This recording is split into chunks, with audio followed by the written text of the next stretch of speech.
रुद्राणं शंकर च यक्षरक्षसां वित्तेशः अस्मि वसूनां पावक च शिखरीणाम मेरु अहम अस्मि।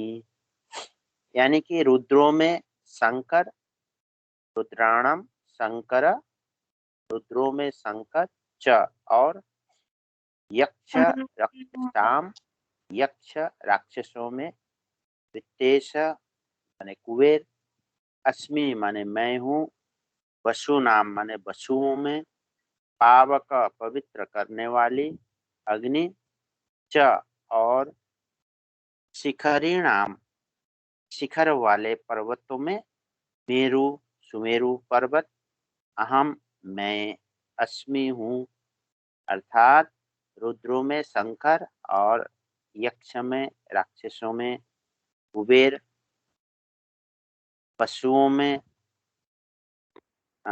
मैं हूँ, पवित्र करने वाले अग्नि मैं हूँ, और शिखर माने ऊंचे वाले जो पर्वत है उसमें जो सुमेरु पर्वत है वो मैं हूँ, जिसको सुमेरु पर्वत कहते हैं। यहाँ तो सुमेरु पर्वत है नहीं, पता नहीं कहाँ पर है।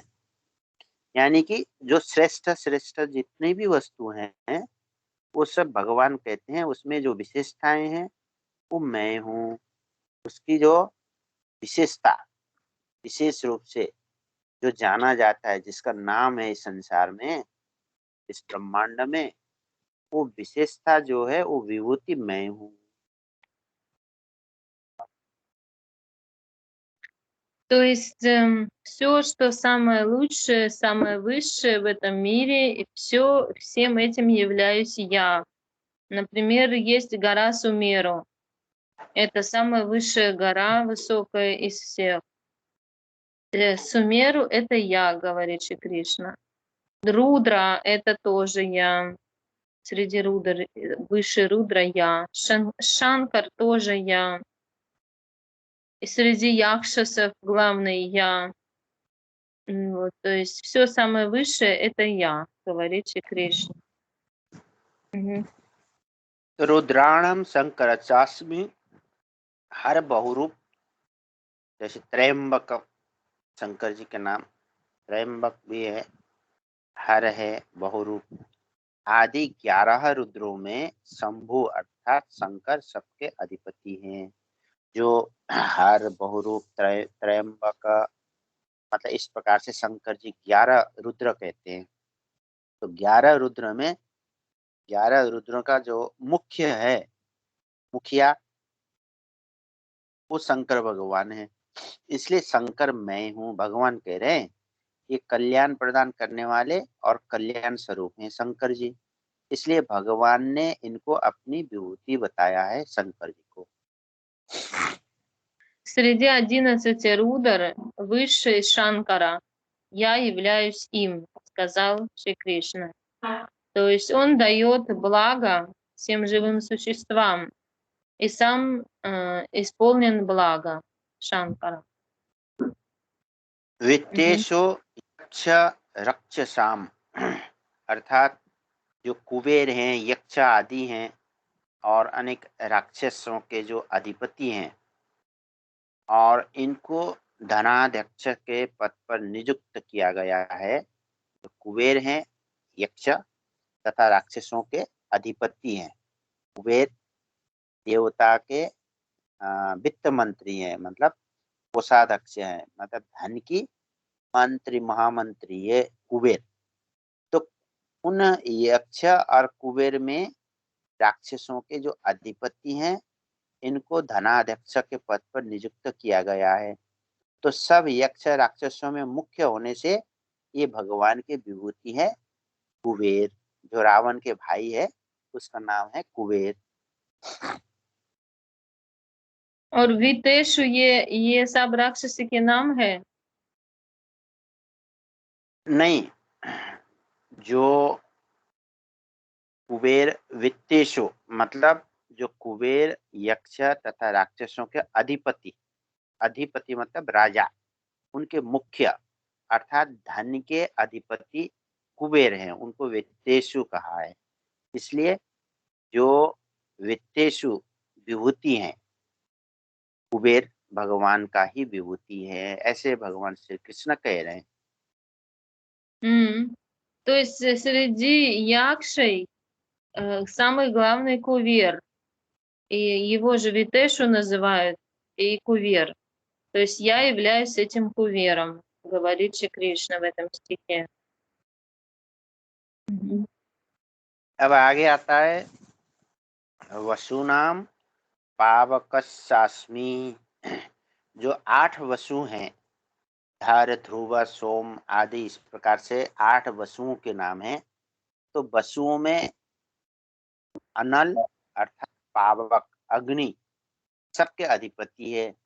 ये सब देवताओं को यज्ञ की हवि पहुंचाने वाले तथा भगवान के मुख है, इसलिए इनको भगवान ने अपनी विभूति बताया है। वसुओं में 8 वसु हैं, तो 8 वसु में जो अग्निदेव हैं, वो अग्निदेव क्या करते हैं, जैसे यज्ञ आदि में हवन किया जाता है, तो हवन के द्वारा जो यज्ञ के हवन के जो हवि हैं, जो सभी देवताओं को पहुंचाने वाले ये अग्निदेव हैं। इसलिए भगवान ने अग्निदेव को विभूति बताया, अर्थात मैं ही अग्निदेव हूँ, यानी कि मेरी विभूति है। इस प्रकार से अग्निदेव में जो मुख्य हैं देवताओं की, तो भगवान उसमें अपने उनकी शक्तियां हैं, ऐश्वर्य शक्तियां अग्निदेव में हैं, इसलिए वो मेरा विभूति हैं, ऐसे भगवान कह रहे हैं श्री कृष्ण। И дальше есть следующая строчка. Васунам павакшашчасми, что я являюсь Агни. Из 8 васу я являюсь самым главным из них Агни. То есть Агни — это огонь, божество огня, которое главным является, когда делается хаван, то есть когда предлагается ягья полубогам, то огонь там будет главный. И поэтому Шри Кришна говорит: я являюсь этим Агни. मेरु शिखरिणा महम, यानी कि जो सोने, चांदी, तांबा आदि का जितने बड़े बड़े शिखर वाले जो पर्वत है, यानी कि खजाना है, उनमें जो सुमेरु पर्वत है वो मुख्य है। और यह सोने तथा रत्नों का भंडार से भरा हुआ सुमेरु पर्वत है। इसलिए रत्नों का खजाना सबसे कीमती जो पर्वत है उसका नाम है सुमेरु पर्वत, और सुमेरु पर्वत को भगवान ने अपनी विभूति बताया है। Среди гор, которые имеют в своих недрах золото, драгоценные камни, самая главная гора Сумеру. В ней очень много различных драгоценностей и золота. И я являюсь этим Сумеру, говорит Шри Кришна. इसलिए इस श्लोक में जितनी भी 4 प्रकार के जो विभूति आया है, वो विभूति में मुख्य रूप से वहाँ भगवान का ही शक्ति और उन्हीं का ही प्रभाव है। और इन विभूतियों का जो भगवान से ही संबंध रखने से जितनी भी ये विभूतियां हैं, तो उसमें मुख्य रूप से भगवान का ही चिंतन होना चाहिए। इसलिए भगवान ने इन सब में मुख्य रूप से मैं हूँ बताया है। इसका कारण ये है कि जब भी हमारे संसार में ऐश्वर्य की जो भी चिंतन हो सामने हमारे चित्त में, बुद्धि में आए, तो ये समझना चाहिए कि मेरे ही प्रभु श्री कृष्णा उस विभूति में मेरा ही प्रभु हैं। तो इससे क्या होगा, वासुदेव सर्वम।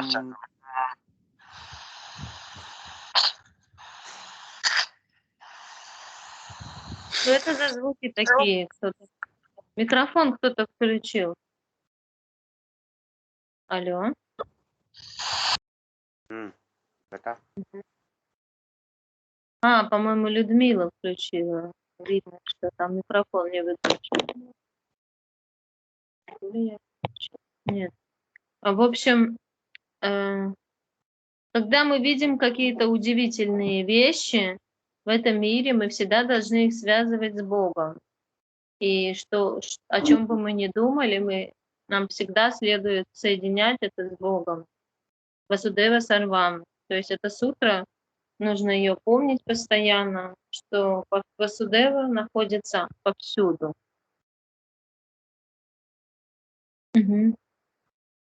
पुरोधसां च मुख्यं मां विद्धि पार्थ बृहस्पतिं सेनानी नामहं स्कंदः सरसामस्मि सागरः। अर्थात पुरोधसां च मुख्यम माम विद्धि पार्थ बृहस्पतिम, यानी कि संसार के संपूर्ण जो पुरोहित पुरोहित हैं, ब्राह्मण पुरोहितों में विद्या और बुद्धि में बृहस्पति श्रेष्ठ हैं। जितने भी पुरोहित है, ब्राह्मण हैं, उसमें जो बृहस्पति हैं वो श्रेष्ठ हैं। और ये इंद्र के गुरु तथा देवताओं के कुल पुरोहित थे। कुल पुरोहित कहते हैं जो परंपरागत जो पुरोहित होते हैं, जो ब्राह्मण होते हैं, वो उन्हीं को माना जाता है। तो ये देवराज इंद्र के गुरु हैं और जितने भी देवता हैं उनके संपूर्ण देवताओं को जो पुरोहित रूप में श्री बृहस्पति को ही उनके द्वारा है उनके कार्य संपन्न किया जाता है। इसलिए भगवान ने अर्जुन से बृहस्पति को अपनी विभूति जानने मानने के लिए कहा है। तो यहाँ बृहस्पति से मेरा जो विभूति है, भगवान कह रहे हैं तुम बृहस्पति से मेरे विभूति को जान सकते हो। То есть ты можешь понять на примере Брихаспати мое випхути.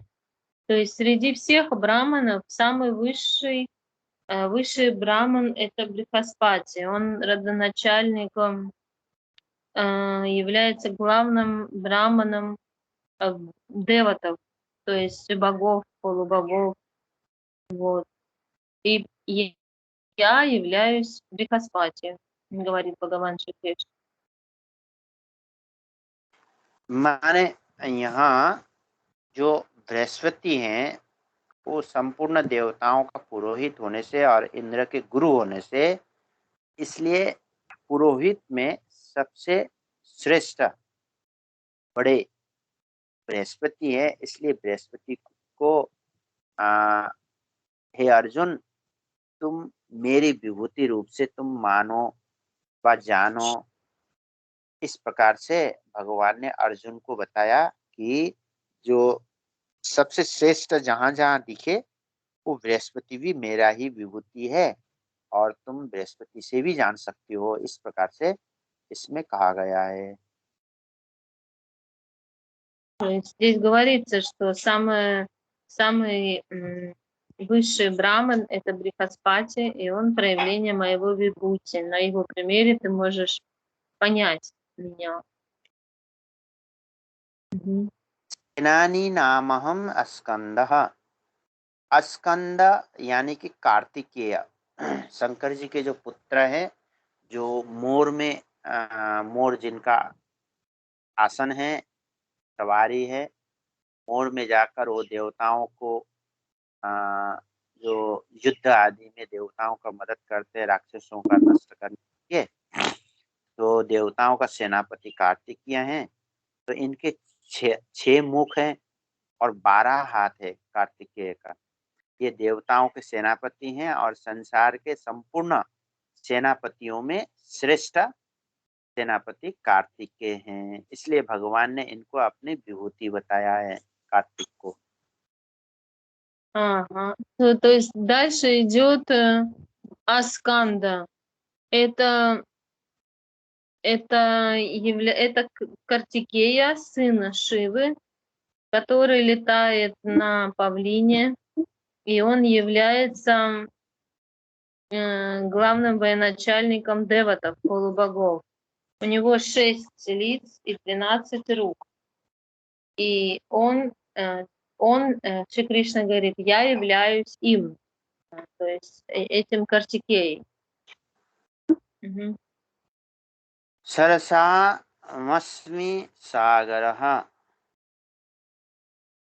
ये इस संसार में अनेक प्रकार के जलाशय हैं, माने जल भरा हुआ है, बहुत बड़े-बड़े जल भरा हुआ है, जैसे उनमें समुद्र सबसे बड़ा है। तो समुद्र संपूर्ण जलाशय को अधिपति हैं, यानी कि राजा हैं और अपनी मर्यादा में रहने वाला और सबसे गहरा और गंभीर। इसलिए भगवान ने समुद्र को अपनी विभूतियाँ बताया है। तो जितने भी जलाशय हैं, बड़े-बड़े सरोवर आदि, नदी, नाला, माने जल के आशय जहाँ जल रहता है स्थायी रूप से, तो उसमें सबसे बड़े जो जलाशय है वो समुद्र है। इसलिए भगवान ने समुद्र को, सागर को अपना ही बताया है। Дальше Бхагаван говорит, что в самом конце, да, говорит Сара Самасми Сагара. Сагар значит я океан. Из всех водных систем есть речушки маленькие, большие реки, водопады и там озера. И самое крупное, что содержит воду, это океан. То есть я являюсь океаном, говорит Шри Кришна.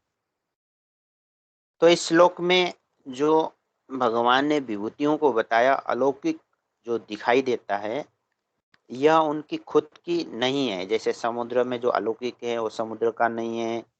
देवताओं में जो वसु हैं उनमें जो विभूति हैं उनका खुद का नहीं है। अग्नि में जो अग्नि का जो विशेष दाहिक जो अद्भुत प्रकाशमय शक्तियाँ जो हैं वो स्वयं अग्नि का नहीं है। बोले क्या है? बोले ये जो जितनी भी विभूतियाँ दिख रहा है ये सब में भगवान की मुख्यता है और भगवान से मिला हुआ है, यानी कि भगवान से ही प्राप्त वो शक्तियाँ हैं। इसलिए भगवान ने इन सबको अपना विभूति बताया है।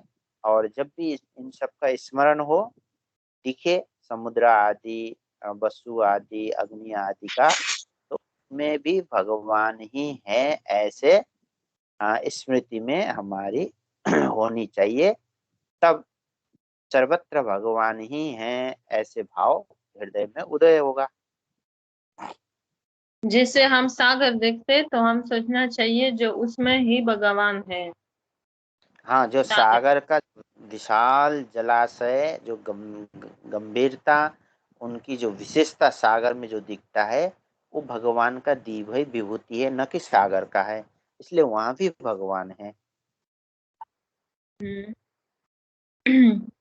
То есть, например, когда мы смотрим на океан, мы видим его глубину, это бесконечность кажущаяся, то нам нужно видеть в нем проявление вибхути Бхагавана, что Бог проявляет свое величие через это, что это благодаря Богу произошло, не благодаря океану самому по себе. Так, и то есть самое главное все время во всем, то есть все вот эти чудеса природы, да, вибхути можно перевести как чудеса природы, да. Нужно их всегда соединять с Богом и понимать, что если бы не было Бога, этого бы тоже не было. Все произошло от Бога.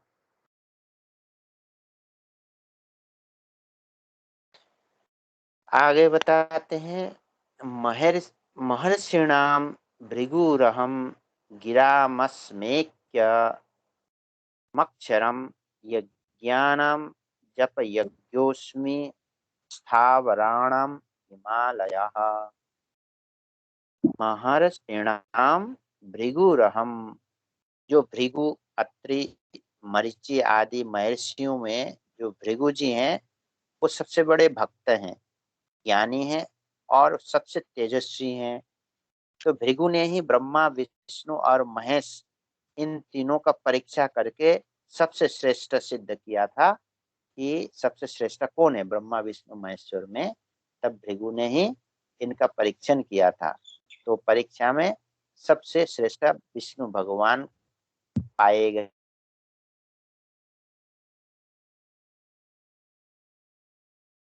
Рады, рады. Что-то связь пропала. Так, как слышно? ऐसे मानना चाहिए। तो क्या मानना चाहिए जो मैं विष्णु है हूँ ना? तो भगवान विष्णु भी अपने वक्षस्थल पर, जो भृगुलता कहते हैं ना, जो वक्षस्थल में चरण चिन्ह है, वो भृगुलता के रूप से भगवान सदा धारण करते हैं। इसलिए भगवान ने इनको अपना विभूति बताया, भृगु को।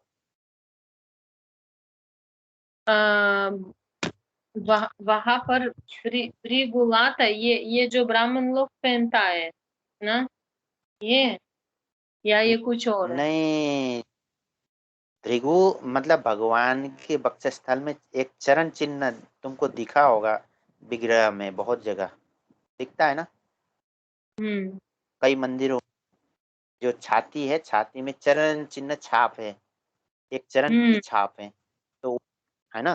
तो क्या है, बोले जो भृगु थे, भृगु महर्षि, तो हाँ भृगु महर्षि ने जब उसमें 3 देवता ब्रह्मा विष्णु महेश्वर की जब परीक्षण की लीला शुरू हुआ, तो ब्रह्मा जी फेल हो गए, शंकर जी भी फेल हो गए, परीक्षा में पास नहीं हुए। जब विष्णु भगवान के पास गए, तो विष्णु भगवान शयन कर रहे थे क्षीर सागर में। तो उस समय सीधे भृगु जाकर विष्णु भगवान के छाती पे लात मारा था।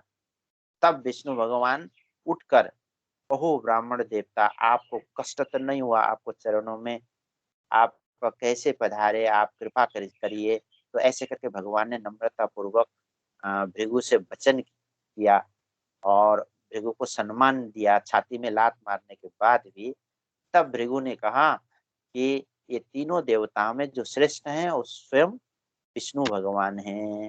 ऐसे इसलिए भगवान कहते हैं कि जो भृगु हैं वो मेरे विभूति हैं, और जो मेरी छाती में जो भृगुलता नाम से भृगु का चरण चिन्ह भगवान ने अभी भी धारण कर रखा है। ये विभूति में बताया है ये। То есть вот тоже одно из чудес природы, вибути, это есть такое понятие бригулата. Это стопа Бригу, мудреца Бригу на груди Вишну. То есть Бригу, он однажды решил испытать 3 богов